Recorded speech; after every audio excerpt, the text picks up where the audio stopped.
Let's mic देश का मिजाज ईस्ट।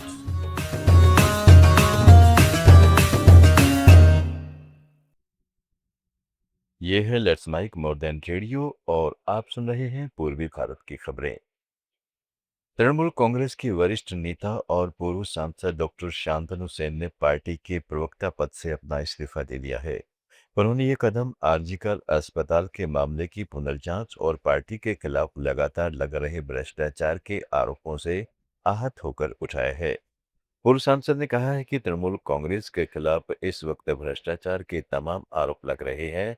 इन परिस्थितियों में उनका मानना है कि वे अब और आगे पार्टी के प्रवक्ता के तौर पर काम जारी रखने में पूरी तरह असमर्थ हैं।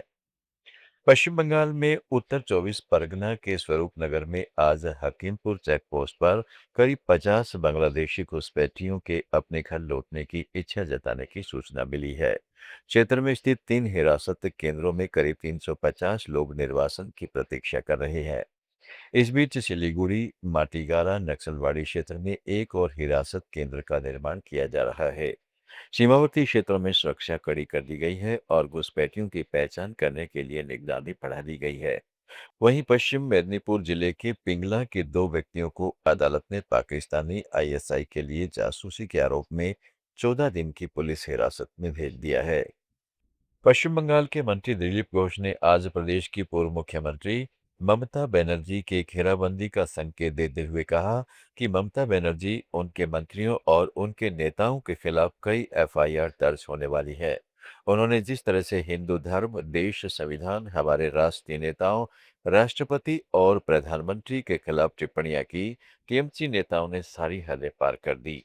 नहीं, बहुत बहुत एफआईआर होने वाला है ममता बनर्जी के ऊपर, उनके मिनिस्टर्स, उनके नेता, और एफआईआर होना चाहिए। जिस प्रकार से यहाँ हिंदू धर्म को, देश को, संविधान को, हमारे राष्ट्रीय नेतृत्व, राष्ट्रपति, प्रधानमंत्री को जिस प्रकार से अवमानजनक शब्द प्रयोग किया था, तो जनता की तरफ से इसका कंप्लेन होनी चाहिए। कोलकाता में आज ईद उल अजहा के दिन ब्रिगेड परेड ग्राउंड में ईद की नमाज अदा किए जाने पर टीएमसी नेता जावेद अहमद खान ने कहा, मैं सरकार को धन्यवाद देना चाहता हूं कि उन्होंने नमाज अदा करने पर रोक नहीं लगाई और इसके लिए एक वैकल्पिक स्थान उपलब्ध कराया। ब्रिगेड परेड ग्राउंड किस रूप से देखते हैं? हम सरकार को धन्यवाद जनाते हैं। उन्होंने नमाज नहीं बंद करके नमाज को जारी रखा और ऑल्टरनेटिव साइड दिया। धन्यवाद। ट्रेन में आग लगने की एक और घटना सामने आई है। बिहार के मधुबनी रेलवे स्टेशन के प्लेटफॉर्म नंबर 3 पर खड़ी जयनगर उधना एक्सप्रेस की एक बोगी में आज सुबह भीषण आग लग गई। देखते ही देखते पूरी बोगी जलकर राख हो गई और एक अन्य बोगी भी प्रभावित हुई। ट्रेन खाली होने के कारण किसी के हताहत होने की खबर नहीं है। इस ट्रेन को गुजरात के उधना के लिए रवाना होना था। बताते चलें कि पिछले कुछ दिनों से अलग अलग जगहों पर ट्रेनों में आग की घटनाएं हो रही हैं। रेल मंत्रालय इन घटनाओं को संदिग्ध मान रहा है। बिहार के उत्तरी और पूर्वी हिस्सों में भीषण आंधी, बिजली गिरने और ओलावृष्टि के कारण 8 लोगों की मौत हो गई।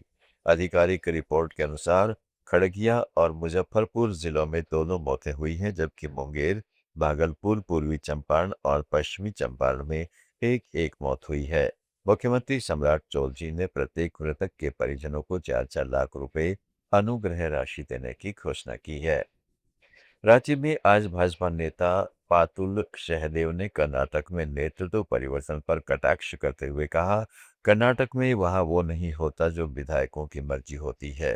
राहुल घूम घूम कर ओबीसी समाज की बात तो करते हैं, लेकिन कांग्रेस अपने एकमात्र ओबीसी सीएम को बदलने जा रही है।